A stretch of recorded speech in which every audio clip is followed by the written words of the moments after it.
Bismillahirrahmanirrahim. Well, I'm back with another video. Today we will study 15.2. But before we study this exercise, we need to understand a concept, and the concept is actually relations between trigonometric ratios of the complementary angles.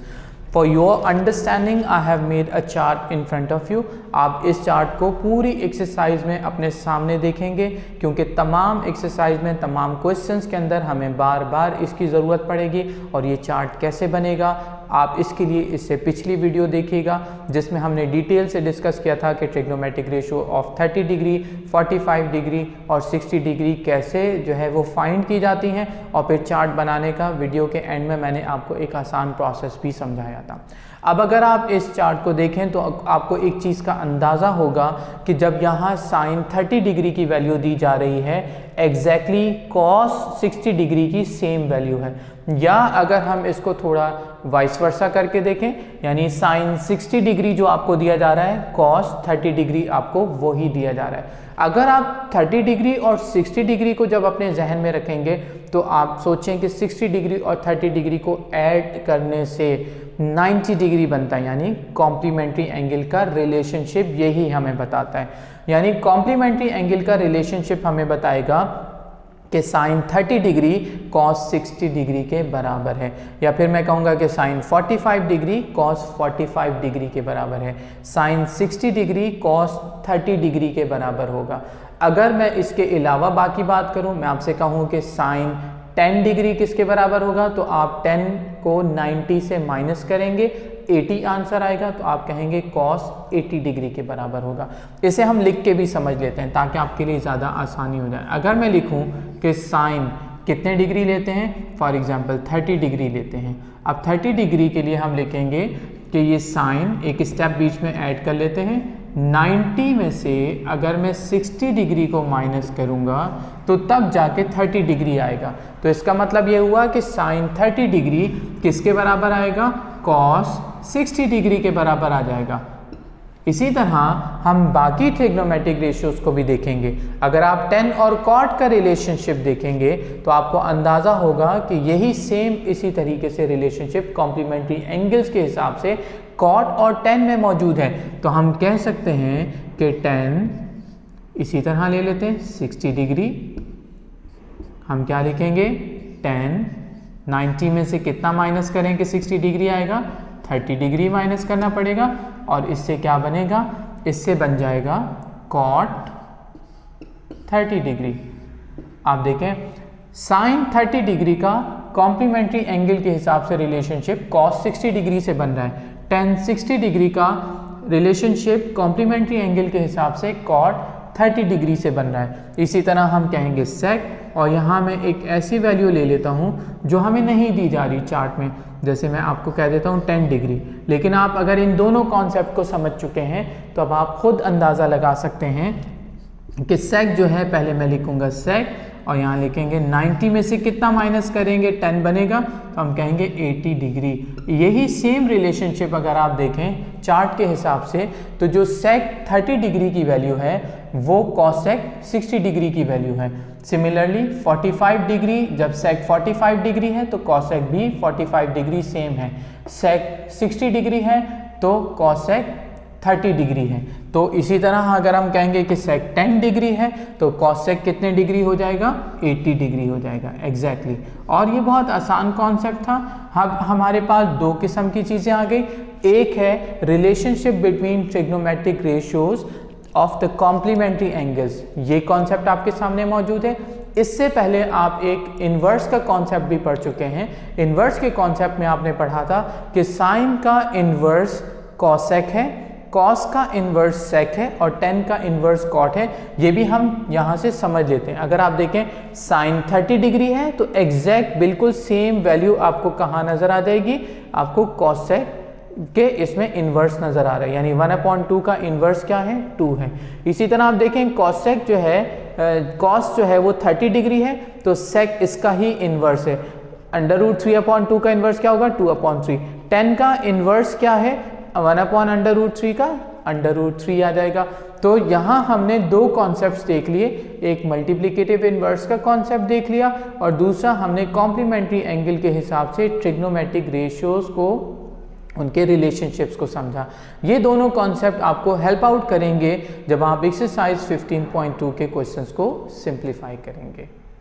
Complementary angles के हिसाब से trigonometric ratios के relationship को discuss करने के बाद अब question 1 को समझते हैं। क्वेश्चन 1 ब्लैंक्स है। 15.2 का क्वेश्चन 1 दो चीज़ों को हाईलाइट करेगा या कॉन्सेप्ट्स आपके उनके क्लियर होने चाहिए। सबसे पहले मल्टीप्लिकेटिव इन्वर्स ट्रिग्नोमेट्रिक रेशियोज के और ट्रिग्नोमेट्रिक रेशियोज के कॉम्प्लीमेंट्री एंगल्स के हिसाब से रिलेशनशिप्स। अगर आपके ये दोनों कॉन्सेप्ट्स क्लियर हैं तो आप इन ब्लैंक्स को बहुत आसानी के साथ सिंप्लीफाई कर सकते हैं। आपको मालूम है कि साइन का मल्टीप्लिकेटिव इन्वर्स कॉसेक है, इसी तरीके से कॉस का मल्टीप्लिकेटिव इन्वर्स सेक है और टेन का मल्टीप्लिकेटिव इन्वर्स कॉट है। इस कॉन्सेप्ट को जहन में रखते हुए हम ब्लैंक 1 को देखते हैं। हमें फर्स्ट ब्लैंक क्या बता रही है, cosec 60 degree 1 upon something. 1 upon something का मतलब है कि हमें यहाँ पे मल्टीप्लिकेटिव इन्वर्स को देखना पड़ेगा। आपको मालूम है कि कॉसेक किसका इन्वर्स है, कॉसेक साइन का इन्वर्स है। और जब भी हम इन्वर्स लिखते हैं तो इन्वर्स में एंगल वही होता है जो गिवन है। जैसे 60 डिग्री था तो हमने 60 डिग्री ही लिखा। फिर इसके बाद हमें दिया है सेक 30 डिग्री। सेक आपको मालूम है कि कॉस का मल्टीप्लिकेटिव इन्वर्स है, तो इसका इन्वर्स है कॉस का इन्वर्स। हम यहाँ क्या लिखेंगे, कॉस, और जब हम इन्वर्स की बात करते हैं तो एंगल सेम रहता है, हम लिखेंगे 30 डिग्री। फिर बात करेंगे सेक 60 डिग्री। अब हमें यहाँ नहीं बताया गया कि हमसे इन्वर्स पूछा जा रहा है या हमसे कॉम्प्लीमेंट्री एंगल के रेशो के हिसाब से पूछा जा रहा है, रिलेशनशिप के हिसाब से पूछा जा रहा है। अब हम इसको दोनों तरीकों से अटेम्प्ट करके देख लेते हैं। अगर मैं इसे मल्टीप्लिकेटिव इन्वर्स देखूं तो आपको मालूम है कि सेक जो है वो कॉस का मल्टीप्लिकेटिव इन्वर्स है, तो मैं यहाँ लिखूंगा 1 अपॉन कॉस 60 डिग्री। या अगर मैं इसे ये कहूँ कि ये कॉम्प्लीमेंट्री एंगल के हिसाब से ट्रिग्नोमेट्रिक का रिलेशनशिप पूछ रहे हैं, तो तब हम क्या करेंगे, तब हम देखेंगे कि सेक जो है वो किसका जो है वो रिलेशनशिप बनता है। आपने अभी जैसे थोड़ी देर पहले पढ़ा कि ये कॉसेक का है, कॉसेक, और उसका कॉम्प्लीमेंट्री एंगल 60 डिग्री का कॉम्प्लीमेंट्री एंगल क्या बनेगा, 30 डिग्री बनेगा।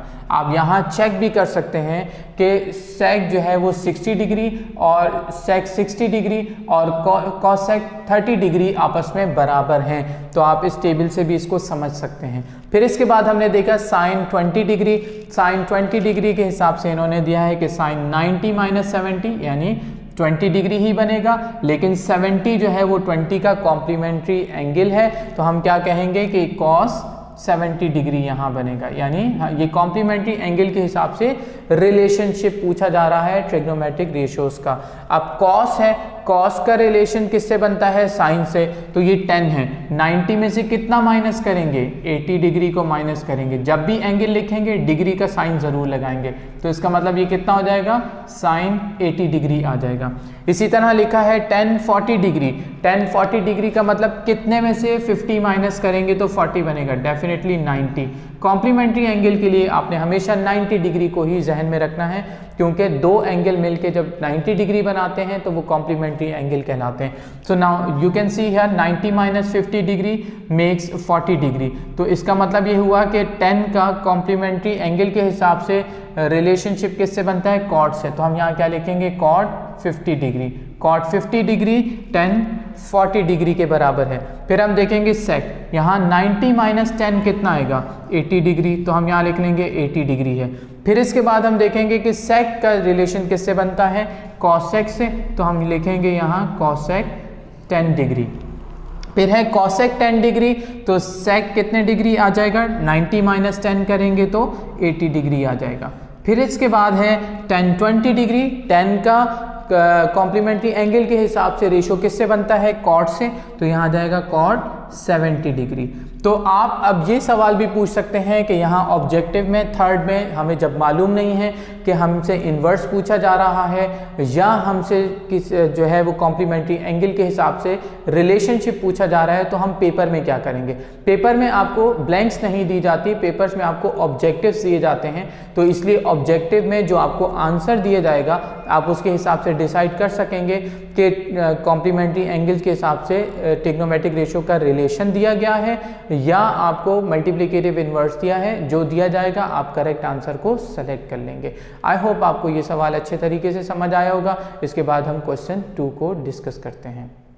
अब हम क्वेश्चन 2 को सिंप्लीफाई करते हैं। क्वेश्चन 2 में हमसे एंगल्स के बारे में पूछा जा रहा है, एंगल्स की वैल्यू दी जा रही है और ट्रिग्नोमेट्रिक रेशियो भी बताई जा रही है। हम ट्रिग्नोमेट्रिक रेशियो के टेबल को सामने रखते हुए यहाँ से एंगल की वैल्यू को फाइंड करेंगे। पहले हमें फाइंड करना है अल्फा। जब साइन अल्फा हो तो साइन अल्फा का मतलब 1/2, अगर आप यहाँ कंसिडर करें तो 1/2 का मतलब है 30 डिग्री। फिर सेकेंड वैल्यू हमें क्या दी जा रही है, √3/2। तो आप साइन का ही देखें, √3/2 60 डिग्री को रिप्रेजेंट करेगा और 1/√2 का मतलब है साइन 45 डिग्री। तो अब आप अल्फा की वैल्यू लिखेंगे, यानी आप कैसे लिखेंगे देयरफॉर का साइन लगाया, अल्फा कितने डिग्री है, अगर साइन अल्फा 1/2 है तो इसका मतलब अल्फा 30 डिग्री आ जाएगा।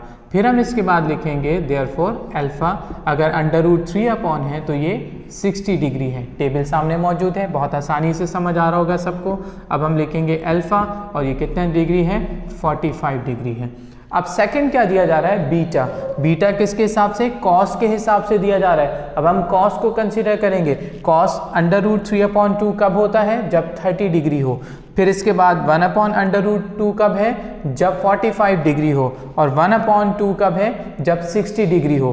तो फिर हम इस टेबल को जहन में रखते हुए क्या लिखेंगे कि बीटा किसके बराबर है, बीटा यहाँ पे √3/2 का मतलब है कॉस, और कॉस √3/2 कितने डिग्री है, 30 डिग्री। फिर हम देखेंगे कि 1/√2 का मतलब है कि कॉस के हिसाब से बीटा 45 डिग्री हो जाएगा। फिर देयरफॉर का साइन लगाया और बीटा को देखेंगे कि कॉस के हिसाब से ये 60 डिग्री बन रहा है, जैसे कि टेबल में मौजूद था। इसी तरह हमें गैमा फाइंड करना है, 10 गैमा यानी एंगल ही फाइंड करना है। अब आप 10 को कंसीडर करेंगे। 1 कब होगा, 1 जब ये 45 डिग्री है, तो हम क्या लिख देंगे, therefore gamma is equals to 45 degree. फिर इसके बाद हम लिखेंगे therefore gamma is equal to √3 कब है, √3 उस वक्त है जब वो 60 डिग्री है, तो यहाँ लिख देंगे कि ये 60 डिग्री है। फिर देयरफॉर का साइन लगा, फिर गैमा लिखा, और 1/√3 कब है, जब वो 30 डिग्री है। फिर हमने देखा थीटा। अकॉर्डिंग टू थीटा हमें क्या देखना है, सेक को कंसिडर करना है, सेक थीटा। अब 2 कब है, 2 सेक में देखें तो ये 2 है, यानी जब 60 डिग्री है, तो हम लिखेंगे therefore theta is equals to 60 degree. फिर हमें क्या दिया जा रहा है, थीटा की वैल्यू √2। तो √2 कब है, जब 45 डिग्री है, तो हमने लिख लिया कि 45 डिग्री। फिर इसके बाद हम क्या देखेंगे, 2/√3 कब है, जब वो 30 डिग्री है, तो हम लिखेंगे theta is equals to 30 degree. अब ये बहुत आसान सवाल था टेबल के हिसाब से। इस क्वेश्चन का मकसद आपको ट्रिग्नोमेट्रिक रेशियोज की वैल्यूज़ को याद करवाना था। आई होप आपको ये क्वेश्चन अच्छे तरीके से समझ आया होगा। इसके बाद हम क्वेश्चन 3 को समझते हैं। क्वेश्चन 3 को डिस्कस करने से पहले हम एक इम्पॉर्टेंट पॉइंट एग्जामिनेशन के हिसाब से डिस्कस कर लेते हैं। याद रखिएगा कि आप कभी भी किसी भी क्वेश्चन को जब आप अटेम्प्ट करें तो जो नंबरिंग आपको पेपर में दी जाती है आप एग्जैक्ट वैसा ही नंबर, क्वेश्चन नंबर अपनी आंसर शीट पे लिखते हैं। जैसे अगर आपको क्वेश्चन 1 लिखा हुआ है, क्वेश्चन 2, क्वेश्चन 3 ऐसे लिखा हुआ है, तो आप ऐसे ही नंबर लिखेंगे। फिर अगर आप उसके पार्ट्स देखें और उसमें आपको रोमन नंबर्स दिए हैं, तो आप एग्जैक्ट ऐसे ही रोमन नंबर्स पुट करेंगे। अगर आपको ABC करके पार्ट्स दिए जा रहे हैं, तो आप ABC करके ही लिखेंगे।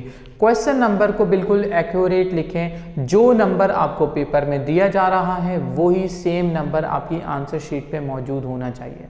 इस इंपॉर्टेंट पॉइंट को डिस्कस करने के बाद अब हम क्वेश्चन देखते हैं। क्वेश्चन हमसे डिमांड कर रहा है कि find the value of these all given trigonometric ratios. So let's find the values of these all trigonometric ratios. Trigonometric ratios table is there. अब हम देखते हैं, बहुत आसानी से वैल्यूज देखते जाएंगे और पुट करते रहेंगे। पहले क्या है, cot 45। आप देखेंगे कि cot 45 कितना है, 1, तो हम लिख लेंगे इज इक्वल टू 1। फिर है sec 45, तो आप sec 45 की वैल्यू देखें √2। फिर है cosec 45, cosec 45 की वैल्यू है √2। फिर है cot 30 डिग्री, cot 30 डिग्री है √3, sec 30 degree 2/√3,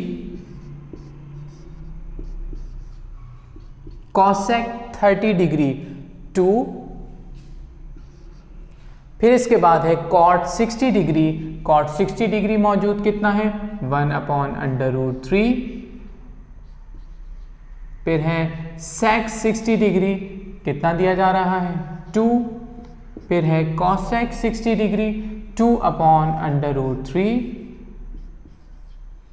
sin 30 degree 1/2, cos 45 degree 1/√2, tan 60 degree √3। अब आपने देखा कि ये आपको सिर्फ ऑब्जेक्टिव्स के लिए ही दिया जा सकता है, ये एमसीक्यूज में आपको दिया जाएगा। अब टेबल की जहाँ तक बात है तो हम ऑलरेडी ये डिस्कस कर चुके हैं कि बहुत आसान तरीके से टेबल कैसे बनाया जा सकता है। अगर पेपर में आपसे कोई ट्रिग्नोमेट्रिक रेशियो की वैल्यू पूछी जाती है या एंगल के बारे में बात की जाती है, जैसे हमने क्वेश्चन 2 में किया, तो आप विद इन 2 मिनट्स ये टेबल रफ में ड्रॉ कर सकते हैं, लिख सकते हैं और फिर वहाँ से उस वैल्यू को एक्सट्रैक्ट करके एमसीक्यूज को सिंप्लीफाई कर सकते हैं। ये बहुत आसान सवाल था, आपको समझ आ गया होगा। इसके बाद हम क्वेश्चन 4 को समझते हैं। And here I am with question 4 part 1। आप देख रहे हैं कि यहाँ हमसे कहा जा रहा है कि फाइंड द वैल्यू ऑफ, तो फाइंड द वैल्यू ऑफ में हम सबसे पहले देखेंगे कि क्या लिखा हुआ है sin 30 डिग्री, तो इसका मतलब sin 30 डिग्री की वैल्यू पुट करेंगे। क्या वैल्यू है 1/2 इज इक्वल टू का साइन लगाया और लिखा 1/2। sin 30 डिग्री का इन्वर्स cosec 30 डिग्री है, तो आप देखें इसका इन्वर्स ही दिया हुआ है, यानी हम क्या करेंगे वैल्यू लिखेंगे 2। जब दोनों के बीच में कोई साइन नहीं है तो इसका मतलब ये आपस में मल्टीप्लाई कर रहे हैं। तो हमने sin 30 डिग्री की वैल्यू लिख ली और cosec 30 डिग्री, sin 30 डिग्री की वैल्यू और cosec 30 डिग्री की वैल्यू लिखी। इसके बाद किसका साइन लगेगा प्लस का, फिर क्या लिखा है cos 30 डिग्री और sec 30 डिग्री। आपको ये भी मालूम है कि ये दोनों एक दूसरे के मल्टीप्लिकेटिव इनवर्स हैं, लेकिन इनकी वैल्यूज को लिख लेते हैं। अब लिख रहे हैं cos 30 डिग्री, cos 30 डिग्री कितना है √3/2 और ये भी आपस में मल्टीप्लाई कर रहे हैं, तो sec क्या हो जाएगा 2/√3। अगर हम कैंसिलेशन करें, मल्टीप्लिकेशन में जब कभी भी आप कैंसिल करें और वो कंप्लीटली कैंसिल हो तो आंसर 1 आएगा। हम देखेंगे 1 time 2 is 2 and 1 time 2 is 2, 1 time 1 is 1। Plus का साइन लगाए, डिनोमिनेटर में 1 नहीं लिखेंगे। इसके बरक्स अगर हम देखते हैं एडिशन और सब्ट्रैक्शन में जब कैंसिलेशन कंप्लीटली होगी तो आंसर 0 आएगा। जैसे 2 - 2 +2 और -2 कैंसिल होके 2 - 2 0 आंसर आएगा। जब हम मल्टीप्लाई में कैंसिल करेंगे तो आंसर आएगा 1। अब अगर हम इसे कंप्लीटली कैंसिल कर रहे हैं, जैसे ये कैंसिल हो गया न्यूमरेटर से डिनोमिनेटर और न्यूमरेटर से डिनोमिनेटर कैंसिल हो गया, तो यहाँ क्या बच गया 1। 1 + 1 क्या है 2 और यही वैल्यू है इसकी, ये आंसर आ गया। अब हम क्वेश्चन 4 पार्ट 2 की वैल्यू फाइंड करते हैं।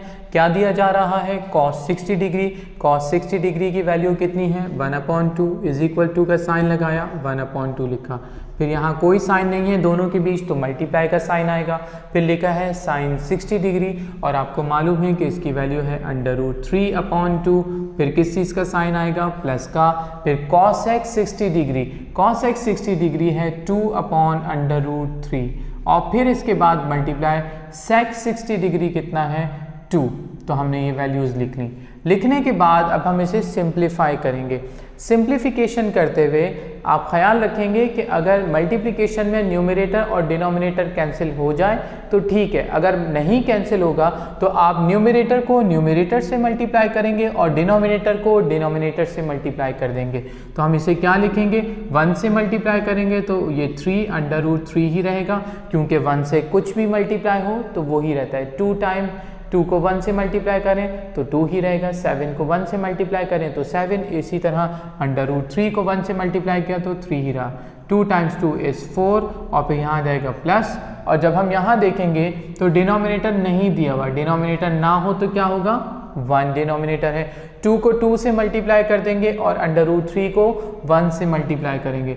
2 टाइम्स 2 इज़ 4 और 3 को √3 को 1 से मल्टीप्लाई किया तो √3। साइन किस चीज़ का है? प्लस का साइन है। आपको अब ये मालूम होना चाहिए कि जब प्लस का साइन है और या माइनस का साइन हो और डिनोमिनेटर डिफरेंट हो तो हमें एलसीएम लेना पड़ता है। अगर सेम हो तो तब भी एलसीएम ही लिया जाता है।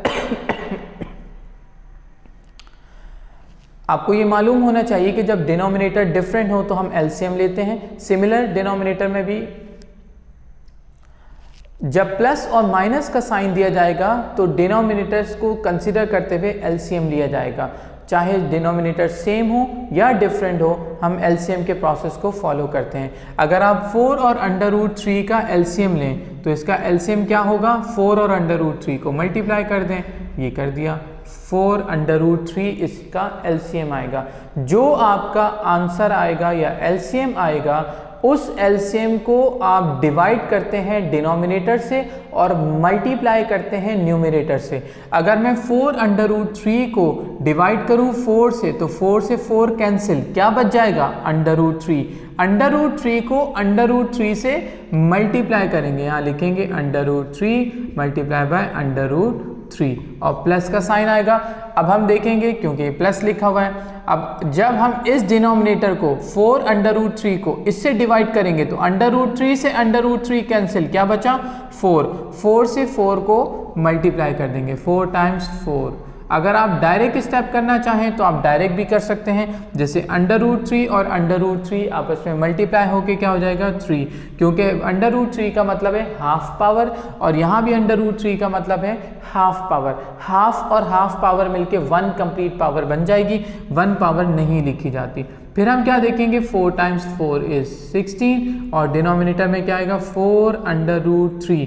अगर हम इसे मज़ीद सिंप्लीफाई करना चाहें तो हम सिर्फ न्यूमरेटर को ऐड कर सकते हैं। 16 और 3 मिलके बनाएगा 19/4 √3 और इसमें मज़ीद किसी किस्म की सिंप्लीफिकेशन नहीं हो सकती। यहाँ बज़ाहिर क्वेश्चन हमें ऐसा नज़र आ रहा है कि ये सिंप्लीफाई हो चुका है, आपस में कुछ कैंसिलेशन नहीं हो सकती। 19 से √3 कैंसिल नहीं हो सकता या 19 से 4 कैंसिल नहीं हो सकता। जब ये अपनी सिंप्लीफाइड फॉर्म में आ जाए तो ये आंसर ही कहलाता है, लेकिन हम इसे आंसर कंसीडर नहीं करेंगे। एक पॉइंट आपने हमेशा याद रखना है कि डिनोमिनेटर में कभी भी आपको कोई भी नंबर जब स्क्वायर रूट में दिया जाए तो आप डिनोमिनेटर को रैशनलाइज करते हैं। रैशनलाइज करने का मतलब है कि डिनोमिनेटर से उस रूट के साइन को ख़त्म किया जाता है। अब अगर मैं इसे ख़त्म करना चाहता हूँ, √3 है, इसे मैं डिनोमिनेटर से ख़त्म करना चाहता हूँ तो क्या करूँगा? आप इसको ख़त्म करने के लिए ये स्टेप समझ सकते हैं कि जब √3 को √3 से मल्टीप्लाई किया तो हाफ पावर और हाफ पावर ऐड होके 1 पावर बन गई। तो इसका मतलब कि जब मैं यहाँ √3 को ख़त्म करना चाहूँगा तो मुझे डिनोमिनेटर को मल्टीप्लाई करना पड़ेगा √3 से। तो हम यहाँ एक स्टेप लिखते हैं, 19/4 √3 और √3 को किससे मल्टीप्लाई करूँगा? √3 को √3 से मल्टीप्लाई करूँगा। लेकिन जब मैं किसी भी नंबर से डिनोमिनेटर में मल्टीप्लाई करूँगा तो उसी सेम नंबर से मुझे न्यूमरेटर में भी मल्टीप्लाई करना पड़ेगा। अब अगर आप देखें तो ये 19 से मल्टीप्लाई होकर क्या हो जाएगा? 19 √3 और डिनोमिनेटर में क्या आया? 4 और √3 और √3 मल्टीप्लाई होके 3 बन जाएंगे। हाफ पावर और हाफ पावर मिलके 1 पावर बन जाएगी। 4 टाइम्स 3 इज 12, ये आ गया 12। न्यूमरेटर में 19 √3 और अब ये मज़ीद आपस में कैंसिल नहीं हो सकता। तो पॉइंट ये था कि कभी भी आपको डिनोमिनेटर में रूट का साइन दिया जा रहा है या स्क्वायर रूट का साइन दिया जा रहा है तो उसे रैशनलाइज आप ज़रूर करेंगे। आई होप आपको ये क्वेश्चन अच्छे तरीके से समझ आ गया होगा। क्वेश्चन 4 पार्ट 3 सिंप्लीफाई करते हैं। साइन 45 डिग्री क्या वैल्यू दी जा रही है? ये 1/√2 और सिमिलरली cos 45 डिग्री भी है 1/√2। tan 45 डिग्री है, माइनस का साइन लगाया 1, फिर क्या है? माइनस cot 45 डिग्री है 1। अब हम जब इसे सिंप्लीफाई करेंगे तो आप -1 और -1 को तो आप डायरेक्ट लिख सकते हैं -2। फिर इसके बाद आप क्या करेंगे, इन दोनों को सिंप्लीफाई करेंगे जो कि फ्रैक्शनल फॉर्म में दी जा रही है। हमें यहाँ एलसीएम लेना पड़ेगा। जब डिनोमिनेटर सेम हो तो एलसीएम सेम ही आता है, यानी √2 ही आएगा। और अब वही प्रोसेस अगर आप जहन में रखना चाहते हैं कि डिनोमिनेटर से डिवाइड करें, जो आंसर आएगा उसे न्यूमरेटर से मल्टीप्लाई करें, तो तब भी आप कर सकते हैं, या आप डायरेक्ट भी कर सकते हैं। पहले हम समझते हैं, अगर मैं इससे डिवाइड करूंगा तो 1 आंसर आएगा, 1 को 1 से मल्टीप्लाई करूंगा तो 1 आएगा। इसी तरह जब इसको इससे डिवाइड करेंगे तो 1 आएगा, 1 को 1 से मल्टीप्लाई करेंगे तो 1 आएगा। अगर आप ये देख रहे हैं, आपको ये प्रोसेस समझ आ रहा है, तो यहाँ एक आसान चीज़ भी आप अपने जहन में रख सकते हैं कि जब डिनोमिनेटर सेम हो और वो आपस में प्लस माइनस हो रहे हो, तो आप डायरेक्ट न्यूमरेटर को प्लस माइनस कर सकते हैं अगर आप स्टेप्स को शॉर्ट करना चाह रहे हैं तो। अब हम देखेंगे कि 1 + 1 कितना है, 2। डिनोमिनेटर में क्या है, √2, और यहाँ क्या आएगा, -2। अब अगर मैं ये देखूं कि डिनोमिनेटर में √2 है, जैसे अभी पिछले क्वेश्चन में भी हमने समझा कि डिनोमिनेटर को रैशनलाइज किया जाता है, तो बिल्कुल सही, यानी डिनोमिनेटर को रैशनलाइज करने के लिए √2 से मल्टीप्लाई करेंगे। तो जब डिनोमिनेटर को √2 से मल्टीप्लाई किया तो न्यूमरेटर को भी √2 से ही मल्टीप्लाई किया जाएगा। अब हम इसे सिंप्लीफाई करते हैं, 2 आ गया। डिनोमिनेटर में 2 और √2 और √2 मल्टीप्लाई होकर क्या बनाएंगे, 2 बनाएंगे, क्योंकि हाफ पावर और हाफ पावर 1 पावर बन जाती है। 1/2 + 1/2 जब आप करेंगे तो आंसर 1 आएगा। यहाँ हाफ पावर है और यहाँ भी हाफ पावर है। जब बेस सेम हो और वो आपस में मल्टीप्लाई हो तो पावर ऐड हो जाती है, तो हाफ पावर और हाफ पावर ऐड होके 1 पावर बनेगी, -2। फिर इसे मज़ीद सिंप्लीफाई करते हैं, आप देखें 2 से 2 कैंसिल, क्या बचा, √2 - 2। अब इसे मज़ीद सिंप्लीफाई नहीं किया जा सकता क्योंकि ये अनलाइक टर्म्स हैं, इनको ऐड या सब्ट्रैक्ट नहीं किया जा सकता, तो बस यही हमारा आंसर है।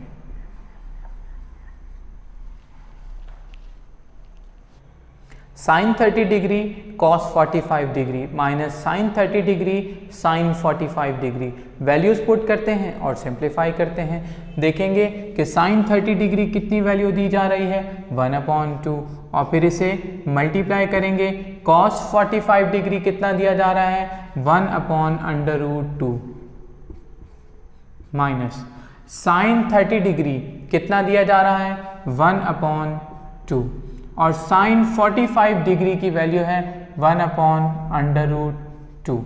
अब हम इसे सिंप्लीफाई करते हैं, 1 × 1 = 1, और 2 से जब ये मल्टीप्लाई होगा तो 2/√2, माइनस ये क्या होगा, 1 × 1 = 1, और 2 से जब √ मल्टीप्लाई होगा तो एज इट इज़ आएगा। अब आप देखें ये कंप्लीट फ्रैक्शन नेगेटिव साइन के साथ है, यही सेम फ्रैक्शन कोई साइन नहीं है तो ये पॉजिटिव है। अगर आप इसे पूरा सिंप्लीफाई करना चाहते हैं तो तब भी कर सकते हैं, एलसीएम लेंगे, 1 में से 1 माइनस होगा 0, और अगर न्यूमरेटर में 0 बच गया, जब वो डिनोमिनेटर कुछ भी हो तो वो उसको 0 कर देगा। आप ऐसे भी सिंप्लीफाई कर सकते हैं, आप डायरेक्ट भी सिंप्लीफाई कर सकते हैं, क्योंकि ये दोनों बिल्कुल सेम टर्म है, तो आप इन्हें आपस में कैंसिल करके आप लिख सकते हैं कि ये आंसर 0 आया। ये बिल्कुल ऐसा ही है जैसे कहीं आपको कहा जाए कि ये +2 है और ये -2 है, तो ये आपस में कैंसिल होके 0 आएंगे। तो इसी तरह फ्रैक्शनल फॉर्म में भी जब आपको एग्जैक्ट सेम फ्रैक्शंस दी जाएंगी तो उनके सिर्फ साइन ऑपोजिट होंगे, एक प्लस और एक माइनस होगा, so you can directly cancel them और आंसर आपका क्या आ जाएगा, 0। And here we will write answer.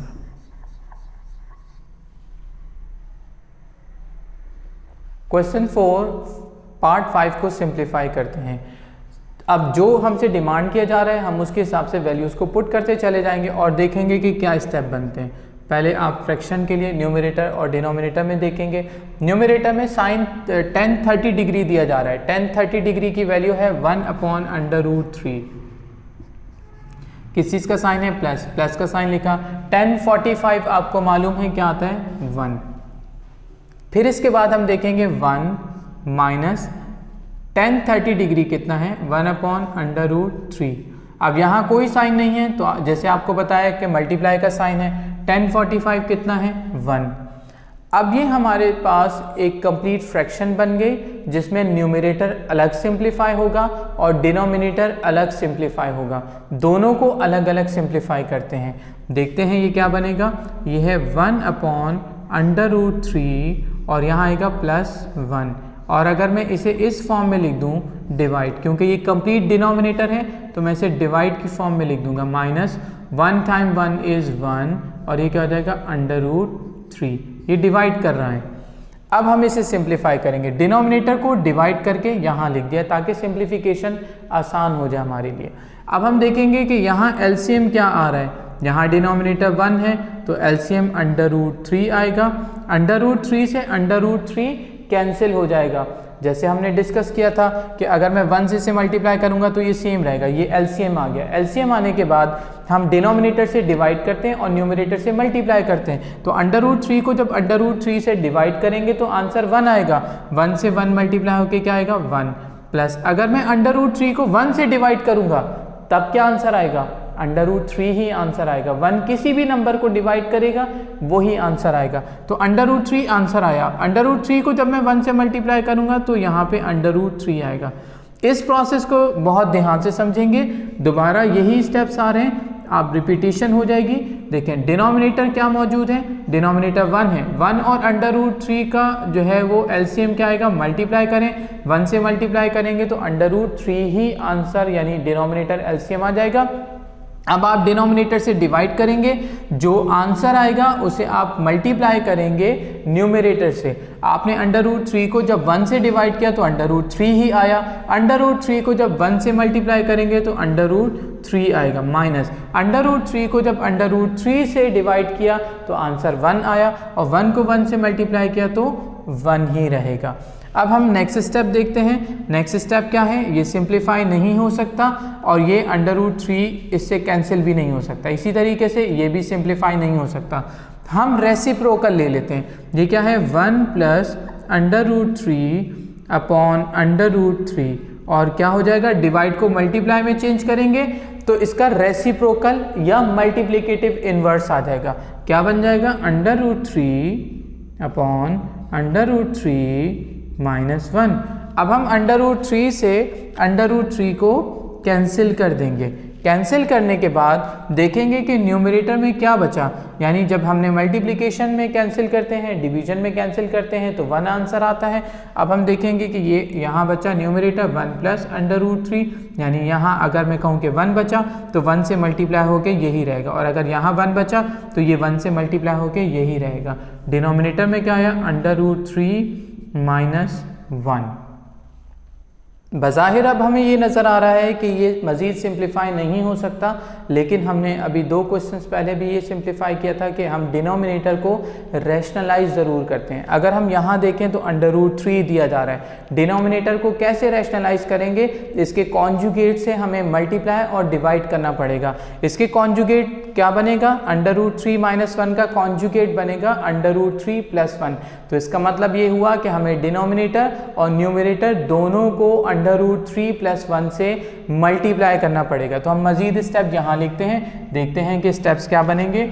लिखा हुआ था 1 + √3 और डिनोमिनेटर में क्या लिखा हुआ है √3 -1। अब हम इसे मल्टीप्लाई करेंगे, डिनोमिनेटर के कॉन्जुगेट से मल्टीप्लाई करेंगे न्यूमरेटर को भी और डिनोमिनेटर को भी। इसे आप यूँ भी कह सकते हैं कि मल्टीप्लाई एंड डिवाइड बाय √3 + 1। तो हम यहाँ लिखेंगे √3 + 1 और यहाँ लिखेंगे √3 + 1। अब जब हम न्यूमरेटर और डिनोमिनेटर को सिंप्लीफाई करें तो दोनों जगह फॉर्मूला अप्लाई होगा। अगर आप यहाँ देखें, एक दफ़ा ये माइनस में और एक दफ़ा प्लस में, तो आपको याद होगा फॉर्मूला क्या था, a + b × a - b किसके बराबर आता है, a² - b²। यानी हम क्या करेंगे, first term square, first term क्या है √3 - second term square. First term इस फॉर्मूला शो करेंगे। फॉर्मूला शो करने के लिए हम क्या लिखेंगे, सिंस का साइन लगाएंगे, a + b × a minus B, और ये किसके बराबर है, A square minus B square के बराबर है।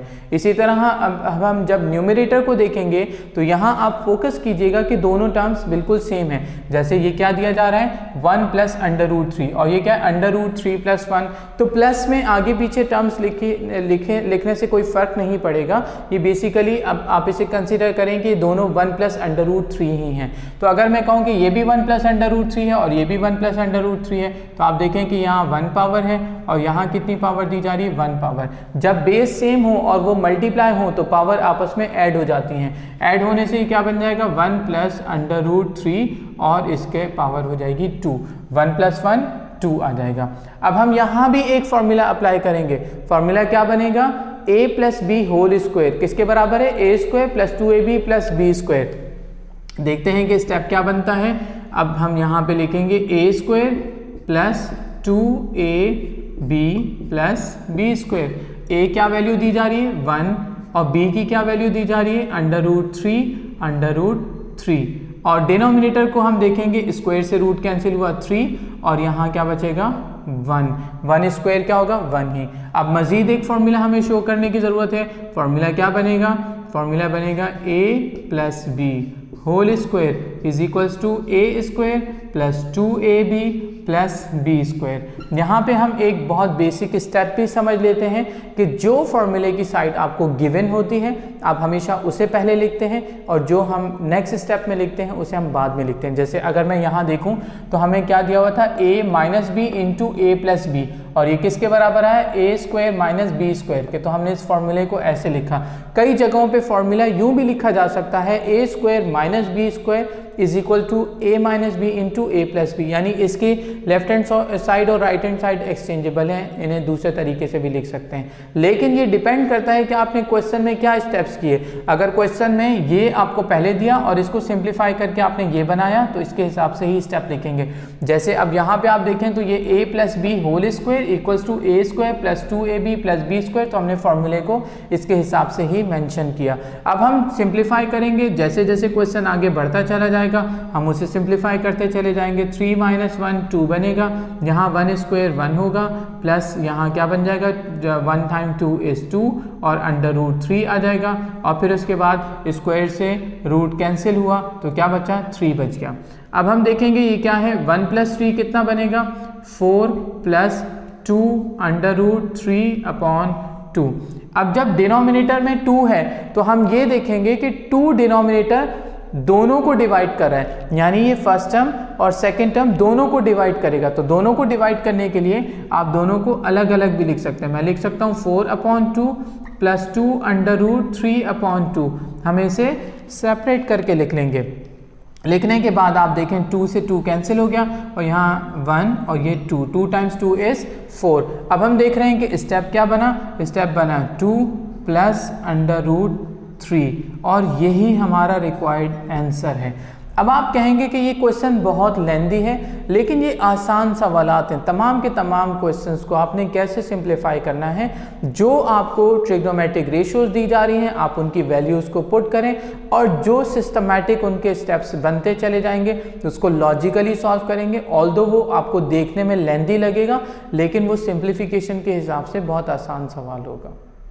क्वेश्चन 4 पार्ट 6 को सिंप्लीफाई करते हैं, लेकिन यहाँ एक बेसिक पॉइंट समझ लेते हैं कि ट्रिग्नोमेट्रिक रेशियोज का टेबल आपको एग्जाम में नहीं दिया जाएगा। ये तमाम वैल्यूज़ आपको याद होनी चाहिए क्योंकि आप इन तमाम वैल्यूज़ को मेमोराइज नहीं कर सकते। तो इसी वजह से आपने उस ट्रिक को यूज़ करना है जो मैंने आपको समझाई थी, जिसमें आप सिर्फ साइन की 3 वैल्यूज़ को याद रखेंगे और उससे बाकी तमाम वैल्यूज़ को एक्सट्रैक्ट कर सकेंगे और टेबल बना सकेंगे। ये टेबल आपकी आसानी के लिए बनाया गया है। इन वैल्यूज़ को पुट करते हैं और इसे भी सिंप्लीफाई करते हैं और देखते हैं कि क्या स्टेप्स बनेंगे। cot 45 वैल्यू दी जा रही है 1, फिर cot 30 दोनों के दरमियान कोई साइन नहीं है तो मल्टीप्लाई करेंगे। cot 30 दिया जा रहा है अंडर रूट 3 और फिर क्या है प्लस 1 और यहाँ है cot 30 अंडर रूट 3 और cot 45 क्या है 1। अब हम इसे सिंप्लीफाई करते हैं मज़ीद। देख रहे हैं 1 से जब मल्टीप्लाई करेंगे तो √3 रहेगा और ये +1 और यहाँ आया √3 -1। डिनोमिनेटर को रैशनलाइज करना है तो इसके कॉन्जुगेट से इसको मल्टीप्लाई और डिवाइड कर देंगे। इसके कॉन्जुगेट से कैसे मल्टीप्लाई और डिवाइड करेंगे, हम लिखेंगे √3 + 1, इसे हम मल्टीप्लाई करेंगे √3 + 1, क्योंकि डिनोमिनेटर में √3 -1 दिया है, इसका कॉन्जुगेट √3 + 1 बनेगा। तो इससे हमने मल्टीप्लाई भी किया और इससे हम डिवाइड भी करेंगे। अब हम यहाँ डिवाइड कर देते हैं। और दूसरी तरह आप कह सकते हैं कि हम इसी कॉन्जुगेट से न्यूमरेटर को भी मल्टीप्लाई करेंगे और डिनोमिनेटर को भी मल्टीप्लाई करेंगे। अगर हम डिनोमिनेटर को देखते हैं तो हमें फॉर्मूला याद आ जाएगा a - b × a + b किसके बराबर है, a² - b²। और a क्या वैल्यू है, √3 और b क्या है, 1। जबकि न्यूमरेटर में आप देखेंगे तो यहाँ 1 पावर और यहाँ भी 1 पावर और बेस कंप्लीटली सेम है और मल्टीप्लाई हो रही है तो पावर ऐड हो जाएगी और ये स्टेप बनेगा √3 + 1 होल स्क्वायर। अब हमने क्योंकि फार्मूला अप्लाई किया तो यहाँ फार्मूला शो करना भी ज़रूरी है। हम लिखेंगे a - b × a + b और ये किसके बराबर है, a² - b² के बराबर है। और हम नेक्स्ट स्टेप लिखेंगे। नेक्स्ट स्टेप में पहले डिनोमिनेटर को सिंप्लीफाई करके लिख लेते हैं। स्क्वायर से रूट कैंसिल हो रहा है, जब यहाँ स्क्वायर से रूट कैंसिल हो जाएगा तो क्या बचेगा, 3 बच जाएगा और यहाँ माइनस और 1 टाइम 1 इज़ 1, तो हम लिखेंगे 3 - 1। अब न्यूमरेटर को कंसीडर करते हैं। Numerator a + b whole square फार्मूले से सिंप्लीफाई होगा, तो पहले हम स्ट्रक्चर बना लेते हैं, a² + 2ab + b²। अब यहाँ कंप्लीटली आप इसे शो करेंगे, न्यूमरेटर और डिनोमिनेटर के लिए लाइन कंप्लीट लगानी चाहिए।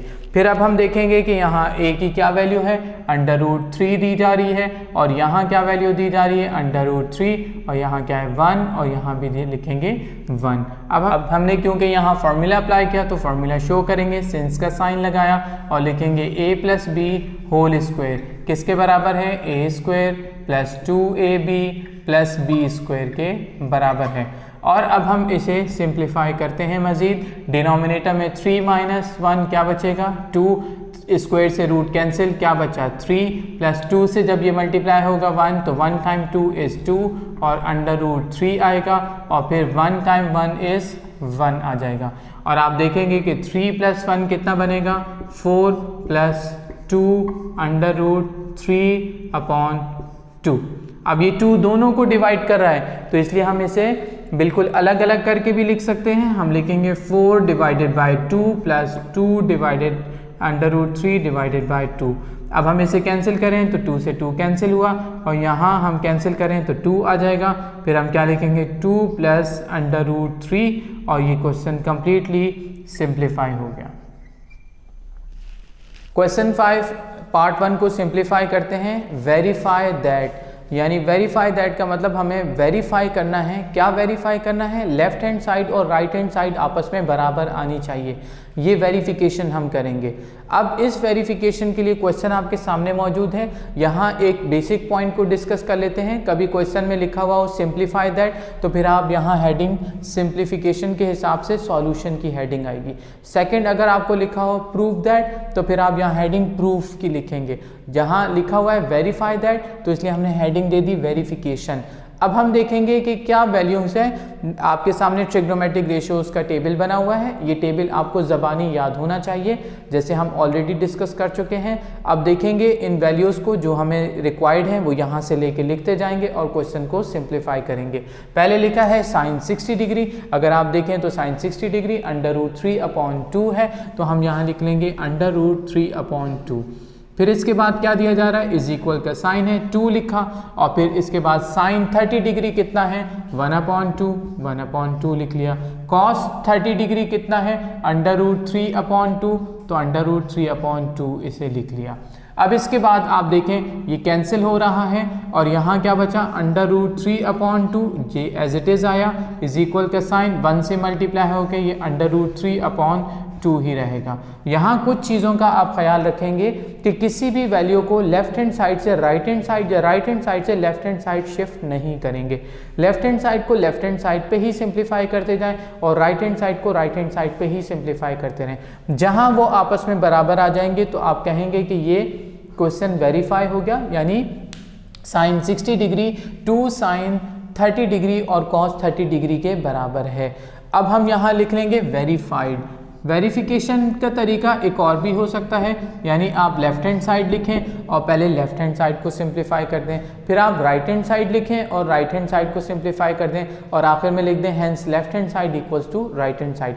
आप किसी भी पैटर्न से क्वेश्चन को सॉल्व करेंगे वो उसका आंसर सेम ही आएगा, लेकिन मुझे प्रेजेंटेशन के हिसाब से ये ज़्यादा बेहतर लगा तो इसलिए मैंने आपको इस तरीके से करवा लिया। अब इसके बाद हम सेकेंड पार्ट को भी समझते हैं। अब हम सेकेंड पार्ट को सिंप्लीफाई करते हैं। सेकेंड पार्ट में क्या दिया जा रहा है, tan 30 डिग्री। tan 30 डिग्री की अगर आप वैल्यू देखें तो 1/√3 है, हम यहाँ लिख लेंगे 1/√3। फिर इसके बाद cot 30 डिग्री की आप वैल्यू चेक कीजिएगा। cot 30 डिग्री आपको √3 दिया जा रहा है तो हम यहाँ लिख लेंगे √3। इक्वल्स का साइन है तो हमने इज इक्वल टू का साइन लगाया।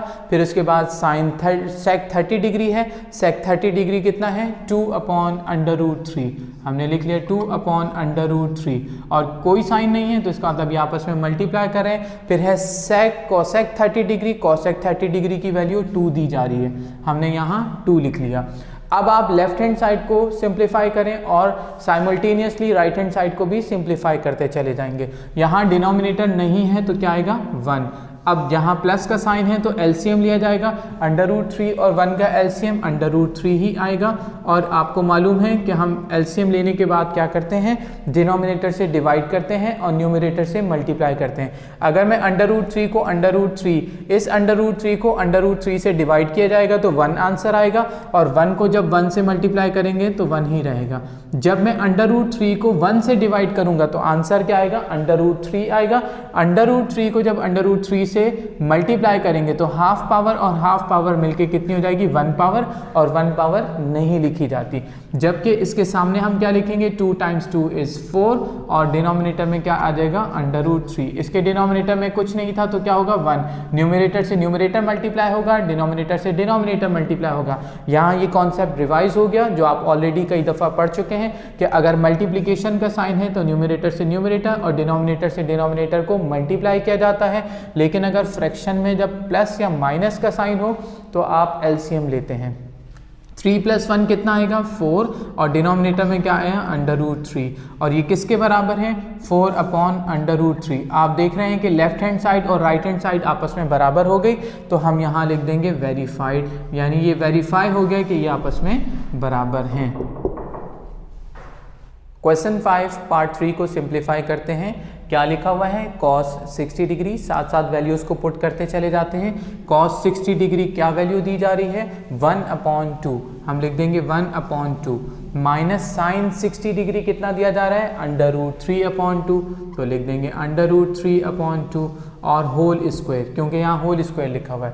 फिर इसके बाद क्या है +2 साइन 60 डिग्री √3/2 लिख देंगे √3/2 और आपको मालूम है कि यहाँ कोई साइन नहीं है इनके बीच में तो मल्टीप्लाई करेंगे या आप ब्रैकेट भी लगा सकते हैं। फिर हम मजीद क्या लिखेंगे cos 60 डिग्री यानी 1/2 और ये किसके बराबर है 1 के बराबर है।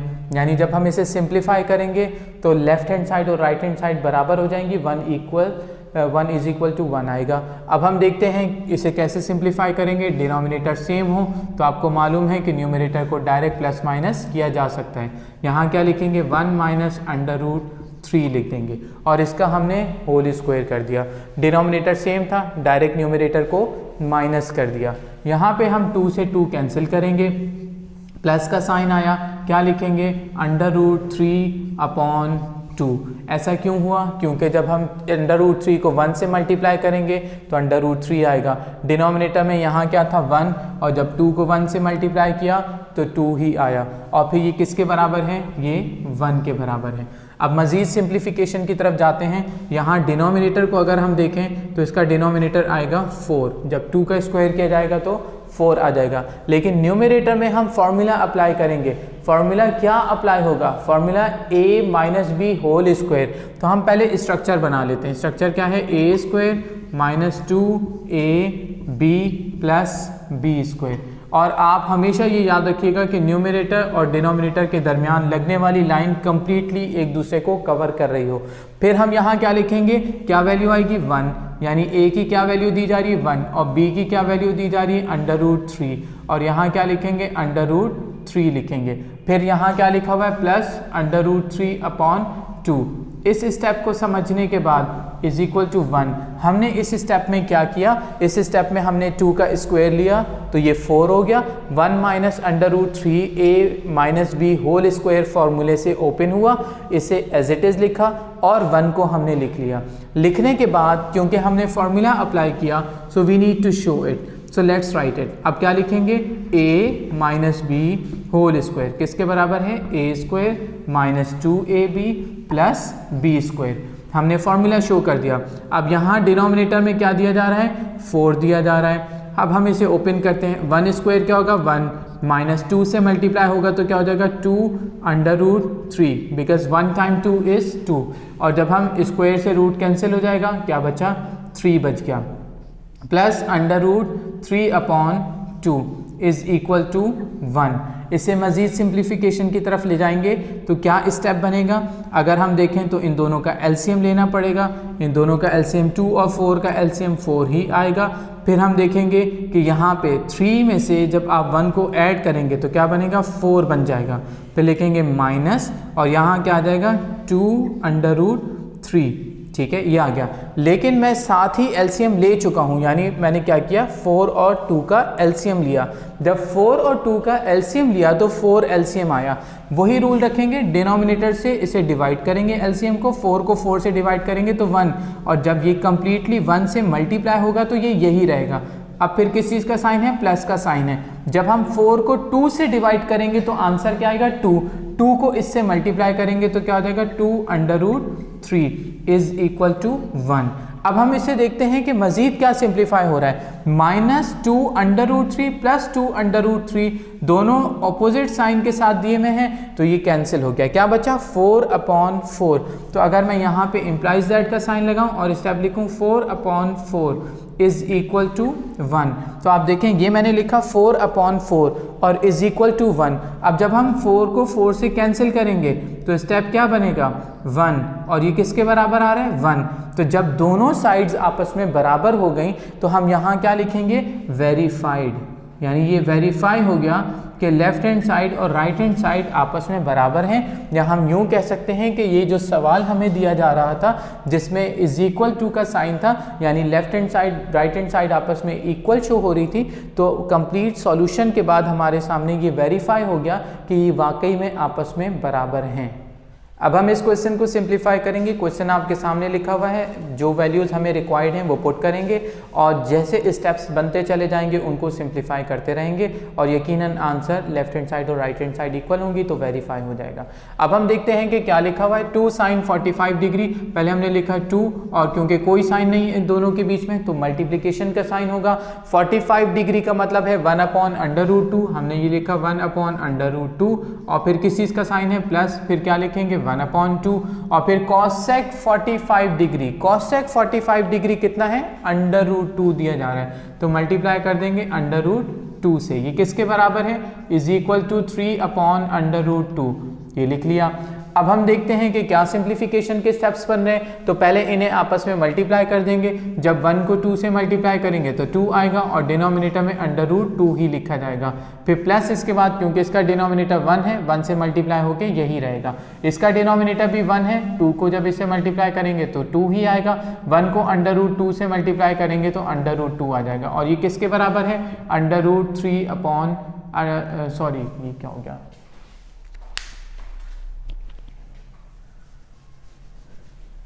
ये भी कट लगा दूंगा।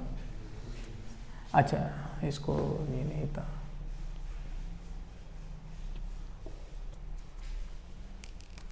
अब हम 2 को 1 से मल्टीप्लाई करेंगे तो क्या आएगा 2 और डिनोमिनेटर में क्या आएगा √2 और इसके डिनोमिनेटर में कुछ नहीं था तो 1, जब √2 को 1 से मल्टीप्लाई करेंगे तो √2 ही आएगा। फिर आप यहाँ देखें डिनोमिनेटर में 1 है, 1 को मल्टीप्लाई करेंगे तो क्या आ जाएगा √2 और यहाँ 2 को 1 से मल्टीप्लाई करेंगे तो 2 आएगा इज इक्वल टू 3/√2। हमने ये लिखा। लिखने के बाद अब आप देख रहे हैं कि हमें यहाँ सिंप्लीफिकेशन की ज़रूरत है और यहाँ सिंप्लीफिकेशन की ज़रूरत नहीं है, तो हम इसे मज़ीद सिंप्लीफाई करेंगे। प्लस का साइन है तो हम यहाँ क्या करेंगे, एलसीएम लेंगे। 2 और √2 का एलसीएम क्या आएगा, 2 ही एलसीएम आएगा। अब हमने इसे मज़ीद सिंप्लीफाई करने के लिए क्या करना है, हम देखेंगे कि इसे एलसीएम को डिनोमिनेटर से डिवाइड करेंगे। जब 2 √2 को √2 से डिवाइड करेंगे तो √2 को कैंसिल कर देगा, क्या बचेगा 2। इस 2 को आप मल्टीप्लाई करें इससे तो 2 × 2 इज 4। किस चीज़ का साइन है, प्लस का साइन लगा दिया। अब 2 √2 को जब 2 से डिवाइड करेंगे तो 2 से 2 कैंसिल हो जाएगा, क्या बचेगा √2। √2 को जब √2 से मल्टीप्लाई करेंगे तो हाफ पावर और हाफ पावर कितनी हो जाएगी, 1 पावर। तो हम क्या लिख लेंगे, 2 लिख लेंगे इज इक्वल टू 3/√2। मजीद सिंप्लीफाई करते हैं, देखते हैं ये कितना बनेगा, 4 + 2 कितना आ जाएगा, 6/2 इज इक्वल टू 3/√2। अब आप इसे कैंसिल कर सकते हैं, देख सकते हैं 2 ये और क्या हो जाएगा, 2 × 3 इज 6। तो ये क्या बचा, 3/√2 और ये क्या है 3/√2। लेफ्ट हैंड साइड और राइट हैंड साइड आपस में इक्वल आ गई तो ये प्रूव हो गया, यानी हम क्या कहेंगे, वेरीफाइड।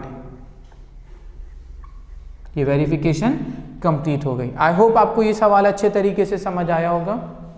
क्वेश्चन 5 पार्ट 5 क्या दिया जा रहा है, 1 - 2 sin स्क्वायर 30 डिग्री। यानी इसका मतलब है कि हम जब यहाँ वैल्यू पुट करेंगे तो हमें उसका होल स्क्वायर करना पड़ेगा क्योंकि यहाँ स्क्वायर दिया जा रहा है। इसी तरीके से क्या लिखा है, 1 - cos स्क्वायर 30 डिग्री। तो जब हम cos 30 डिग्री की वैल्यू पुट करेंगे तो हमें उसका भी स्क्वायर करना पड़ेगा, -1। अब हम वैल्यूज पुट करते हैं और सिंप्लीफाई करते हैं। पहले हमने लिखा 1, फिर क्या लिखेंगे माइनस, फिर क्या लिखेंगे 2 और sin 30 डिग्री का जो भी उसकी वैल्यू आएगी उसका स्क्वायर करेंगे। sin 30 डिग्री कितना है, 1/2। तो यहाँ हमने लिखा 1/2, फिर इज इक्वल टू का साइन लगाया, 2 cos की जो भी वैल्यू होगी उसका होल स्क्वायर करेंगे। cos 30 डिग्री की वैल्यू देखेंगे तो √3/2 हमें वैल्यू नजर आई, हमने लिख लिया √3/2 और आगे क्या दिया जा रहा है, -1। अब जो वैल्यूज पुट हो चुकी हैं उसके हिसाब से जो स्टेप बनेंगे बस सिंप्लीफाई कर लीजिए। अब देखेंगे 1 - 2 मल्टीप्लाई कर लें, 1 स्क्वायर कितना होगा, 1 × 1 इज 1, 2 × 2 इज 4 और इज इक्वल टू 2 मल्टीप्लाई करेंगे। जब स्क्वायर से रूट कैंसिल हो जाएगा तो क्या बचेगा, 3 और डिनोमिनेटर में 2 × 2 इज 4 और यहाँ क्या आ जाएगा, -1। ये लिख लिया। अब हम इसे और सिंप्लीफाई करते हैं, 1 - अब ये कैंसिल हो रहा है तो ये क्या कैंसिल होगा, आप देख सकते हैं इस तरीके से कैंसिल हो जाएगा ये, यानी 2 × 2 इज 4। अब 1 को 1 से मल्टीप्लाई करें और डिनोमिनेटर में क्या बच गया, 2 और फिर इक्वल का साइन लगाएं, यहाँ भी कैंसिलेशन हो रही है। इसी तरीके से 2 × 2 इज 4 तो क्या बचा, 3/2 -1। आप देख सकते हैं कि यहाँ भी एलसीएम लिया जाएगा और यहाँ भी एलसीएम लिया जाएगा इसके। तो अब हमने लेफ्ट हैंड साइड और राइट हैंड साइड लिख ली, अब हम एलसीएम लेंगे। एलसीएम कैसे लिया जाएगा, आप देख सकते हैं कि इसके डिनोमिनेटर में कुछ नहीं है तो क्या है, 1 दिया जा रहा है, 2 और 1 का एलसीएम 2 ही आएगा। इसी सेम तरीके से हम यहाँ भी एलसीएम लेंगे, लेकिन पहले इस साइड को समझ लेते हैं किस तरीके से सिंप्लीफाई होगा। अब देखें डिनोमिनेटर को एलसीएम को डिनोमिनेटर से डिवाइड करेंगे, जो आंसर आएगा उसको न्यूमरेटर से मल्टीप्लाई करेंगे। 2 को जब मैं 1 से डिवाइड करूंगा तो आंसर 2 ही आएगा, 2 को जब 1 से मल्टीप्लाई करूंगा तो 2 × 1 इज 2, फिर यहाँ माइनस का साइन आया। जब 2 को 2 से डिवाइड किया तो आंसर 1 आया, 1 × 1 इज 1। यहाँ देखते हैं इसके डिनोमिनेटर में क्या दिया जा रहा है, 1, 2 और 1 का एलसीएम क्या आया, 2। अगर हम इसको डिवाइड करेंगे 2 से तो आंसर क्या आ जाएगा, 1। 1 को 3 से मल्टीप्लाई करेंगे तो 3 आंसर आएगा। अब 2 को 1 से डिवाइड करेंगे, जब 1 से डिवाइड करेंगे तो आंसर आ जाएगा 2। 2 को 1 से मल्टीप्लाई करेंगे तो आंसर क्या आ जाएगा, 2। अब देखें 2 में से 1 माइनस किया, क्या बचा, 1। डिनोमिनेटर में क्या आया, 2। इज इक्वल टू का साइन लगाया, 3 में से 2 माइनस किया तो क्या आया 1, डिनोमिनेटर में क्या लिखेंगे 2। आप देख सकते हैं कि लेफ्ट हैंड साइड और राइट हैंड साइड आपस में इक्वल हो गई, तो हम यहां क्या लिख देंगे वेरीफाइड।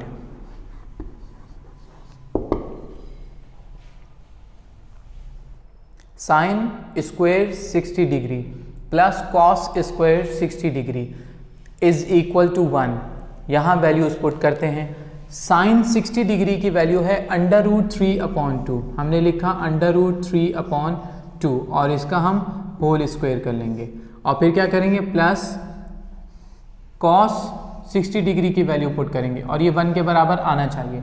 कॉस 60 डिग्री कितना है 1/2। मजीद सिंप्लीफाई करते हैं, स्क्वायर से रूट कैंसिल तो क्या बचेगा 3, 2 टाइम्स 2 इज 4, यानी 2 का स्क्वायर जब हम करेंगे तो क्या आ जाएगा 4, प्लस का साइन आया, 1 time 1 is 1 and 2 times 2 is 4, फिर हम क्या लिखेंगे इज इक्वल टू 1। अब इसका एलसीएम ले लेंगे, तो डिनोमिनेटर सेम हो तो आप न्यूमरेटर्स को डायरेक्ट प्लस या माइनस कर सकते हैं। अब हम लिखेंगे 3 + 1 कितना है 4/4 इज इक्वल टू 1, 4 से 4 कैंसिल, क्या बचा 1 इज इक्वल टू 1 और ये वेरीफाई हो गया। क्वेश्चन तो सिंप्लीफाई हो गया, लेकिन यहाँ पे मैं आपको एक इम्पॉर्टेंट पॉइंट बता दूं कि ये एक फॉर्मूला भी है जो कि हम नेक्स्ट एक्सरसाइज में यूज़ करेंगे। इसको देख के हम फॉर्मूला क्या बना सकते हैं समझ लीजिए। फॉर्मूला बनेगा sine square theta plus cos square theta is equal to 1। ये एक फॉर्मूला बनेगा जो कि हम नेक्स्ट एक्सरसाइज में यूटिलाइज करेंगे और बहुत फ्रीक्वेंटली ये फॉर्मूला यूज़ होगा और ये मैंने यहीं से एक्सट्रैक्ट किया और आप देखें कि हम इसे वेरीफाई भी कर चुके हैं। क्वेश्चन 5 के पार्ट 7 को सिंप्लीफाई करते हैं, वैल्यूज पुट करके देखते हैं कि ये किस तरीके से सिंप्लीफाई होगा। अब हम देख रहे हैं ये क्या है 1 माइनस, यहाँ स्क्वायर का साइन दिया हुआ है यानी स्क्वायर दिया हुआ है, हमने स्क्वायर लिखा, 10 स्क्वायर 30 डिग्री। अब आप 30 डिग्री की वैल्यू देखेंगे तो 1/√3, हम यहाँ क्या लिखेंगे 1/√3 और यहाँ डिनोमिनेटर में क्या है 1 प्लस फिर स्क्वायर दिया हुआ है तो हमने स्क्वायर लिखा और क्या लिखेंगे 1/√3। फिर ये किसके बराबर है 1 - 2 sine square 30 degree, sine square 30 degree कितना है 1/2। अब हम इसे सिंप्लीफाई करेंगे, जैसे स्टेप हमारे सामने आते जाएंगे वैसे हम सिंप्लीफाई करते रहेंगे। क्या लिखा है ये 1 - 1 स्क्वायर कितना होगा 1, √3 स्क्वायर कितना बनेगा 3, यानी √3 इंटू √3, जब हाफ पावर और हाफ पावर होगी तो वो 1 हो जाएगी और आप इन शॉर्ट कह सकते हैं कि स्क्वायर से रूट कैंसिल हो गया।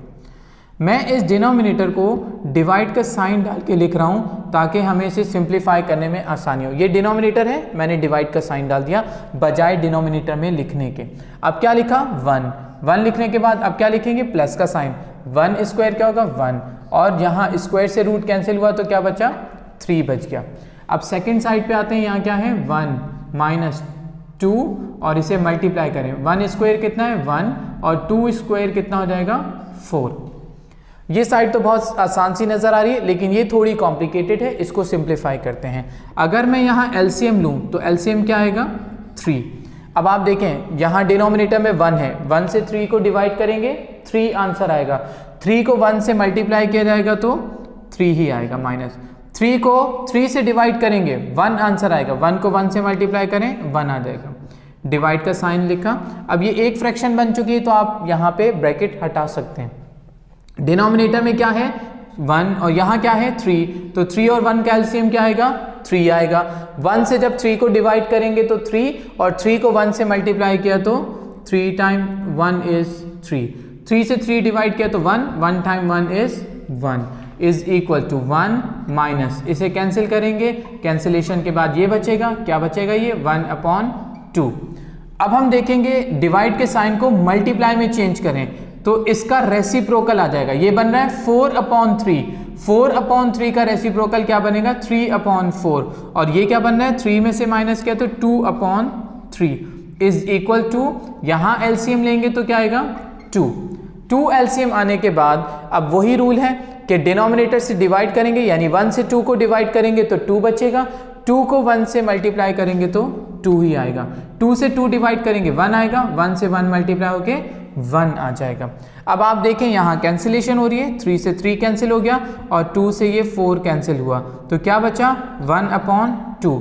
और हम इसे देखेंगे तो 2 में से 1 माइनस करेंगे तो क्या जाएगा 1, और ये क्या आ गया 1/2। लेफ्ट हैंड साइड और राइट हैंड साइड जैसे ही आपस में बराबर हुई हम क्या लिख देंगे वेरीफाइड, यानी ये वेरीफाई हो गया कि जो क्वेश्चन में लेफ्ट हैंड साइड और राइट हैंड साइड हमें दी जा रही थी ये आपस में बराबर है। 1 + tan square 60 degree is equal to sec square 60 degree. Simplify करते हैं, क्या लिखेंगे 1 प्लस यहाँ होल स्क्वायर लिख लें और tan 60 डिग्री की वैल्यू दी जा रही है √3, तो यहाँ लिख लिया √3 इज इक्वल टू यहाँ भी होल स्क्वायर लिखेंगे और क्या लिखा हुआ है sec 60 डिग्री। sec 60 डिग्री कितना दिया जा रहा है 2, तो 2 स्क्वायर कर लेंगे, ये क्या आ जाएगा 1 प्लस स्क्वायर से रूट कैंसिल, क्या बचा 3 इज इक्वल टू 2 स्क्वायर कितना हो जाएगा 4 और 3 + 1 4 इज इक्वल टू 4। ये तो बड़ा ही आसान सवाल था, जल्दी से सिंप्लीफाई हो गया और ये वेरीफाई भी हो गया। अब इस क्वेश्चन को सिंप्लीफाई करते हैं।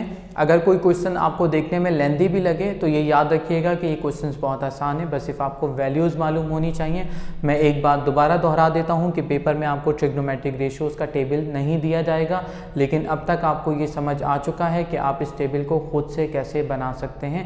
तो आप अगर कोई भी क्वेश्चन सिंप्लीफाई करें या ऑब्जेक्टिव सिंप्लीफाई करने लगें तो आप इस टेबल को 2 मिनट के अंदर अपने सामने रफ स्केच पे बना दीजिएगा और फिर वहाँ से वैल्यूज़ लेके आप क्वेश्चंस को या ऑब्जेक्टिव्स को सिंप्लीफाई कीजिएगा। अब हम देखते हैं कि क्या लिखा है cos स्क्वायर 45 डिग्री, तो हम cos 45 डिग्री की वैल्यू देख रहे हैं तो 1/√2 है, हम यहाँ लिखेंगे 1/√2 और √2 के बाद इसका क्या जाएगा होल स्क्वायर, क्योंकि यहाँ स्क्वायर दिया जा रहा है, माइनस साइन स्क्वायर 45 डिग्री, तो साइन 45 डिग्री भी 1/√2 है, हमने इसे भी एज इट इज़ किया और इसका भी स्क्वायर ले लिया। अब यहाँ हम देखेंगे तो हमें नज़र आ रहा है 1 minus tan square 45 degree, tan square की 45 डिग्री की क्या वैल्यू दी जा रही है 1, तो हम क्या लिखेंगे 1 स्क्वायर, यहाँ क्या आ जाएगा 1 प्लस यहाँ क्या आएगा 1 स्क्वायर। अब इसे सिंप्लीफाई किया जाएगा और देखते हैं जो आंसर आएगा वो लेफ्ट हैंड साइड और राइट हैंड साइड यानी इक्वल आएंगे तो वेरीफाई हो जाएगा। अब हम इसका स्क्वायर करेंगे 1 और ये 2 स्क्वायर रूट √2 का स्क्वायर किया जाएगा तो 2 आ जाएगा, यानी स्क्वायर से रूट कैंसिल हो जाएगा। 1 ये 1 आ जाएगा, स्क्वायर से रूट कैंसिल हुआ 2 बचा, यहाँ क्या बचा 1 minus 1/1 plus 1, 1 time 1 is 1 and 1 time 1 is 1, तो हमने यहाँ 1 लिख लिया। अब डिनोमिनेटर देखें सेम है तो आप न्यूमरेटर को डायरेक्ट माइनस कर सकते हैं और यहाँ क्या आ गया 0/2, ये क्या आ जाएगा, ये आ जाएगा 0/2। लेकिन आप इसे सिंप्लीफाई भी कर दें कि कोई भी नंबर जब डिवाइड करेगा 0 को तो आंसर हमेशा 0 आएगा। अगर आप इसे समझना चाहते हैं तो आप इसकी डिवीजन भी कर सकते हैं। देखें 0 लिखा और 2 से डिवाइड किया, 2 को किससे मल्टीप्लाई करूँ कि 0 आ जाए, 0 से ही मल्टीप्लाई करूँगा और इसे सब्ट्रैक्ट करके ऐसे सिंप्लीफिकेशन हो सकती है। तो आप देख सकते हैं कि क्वोशंट कितना आ रहा है 0। 0 को कभी भी कोई नंबर भी डिवाइड करे तो ये हमेशा आपने याद रखना है कि उसका आंसर 0 आता है। ये भी 0 को डिवाइड करे तो क्या आ जाएगा 0 इज इक्वल टू 0। जब लेफ्ट हैंड साइड और राइट हैंड साइड आपस में इक्वल हो गई तो ये वेरीफाई हो गया। हम क्या लिखेंगे verified. 1 plus cot square 30 degree और is equal to cosec square 30 degree. Values put करते हैं। कॉट 30 डिग्री की हमें क्या वैल्यू दी जा रही है, कॉट 30 डिग्री √3 दिया जा रहा है, प्लस 1 प्लस यहाँ क्या लिखा √3 और इसका होल स्क्वायर लिखेंगे क्योंकि यहाँ स्क्वायर दिया जा रहा है। इसी तरह यहाँ भी होल स्क्वायर लिखेंगे। कॉसेक 30 डिग्री कितना है 2, यहाँ हमने इसका स्क्वायर कर लिया। अब आप देखें ये क्या आ जाएगा 1 प्लस स्क्वायर से रूट कैंसिल हुआ 3 और 2 times 2 is 4, 3 + 1 4 is equal to 4। Left hand side और राइट हैंड साइड आपस में बराबर आ गई तो हम यहाँ क्या लिखेंगे वेरीफाइड। आई होप आज का लेसन आपको अच्छे तरीके से समझ आया होगा। एक्सरसाइज 15.2 ट्रिग्नोमेट्रिक रेशियोज से रिलेटेड था, उनकी वैल्यूज से रिलेटेड था और इसके अलावा कॉम्प्लीमेंट्री एंगल के रिलेशनशिप के हिसाब से ट्रिग्नोमेट्रिक रेशियोज को भी इसमें डिस्कस किया गया। इस एक्सरसाइज को अच्छे तरीके से समझने के बाद हम नेक्स्ट एक्सरसाइज की तरफ जाएंगे। आप सबका बहुत शुक्रिया इस वीडियो को एंड तक देखने के लिए। आपसे अगली वीडियो में फिर मुलाकात होगी। अल्लाह हाफिज़।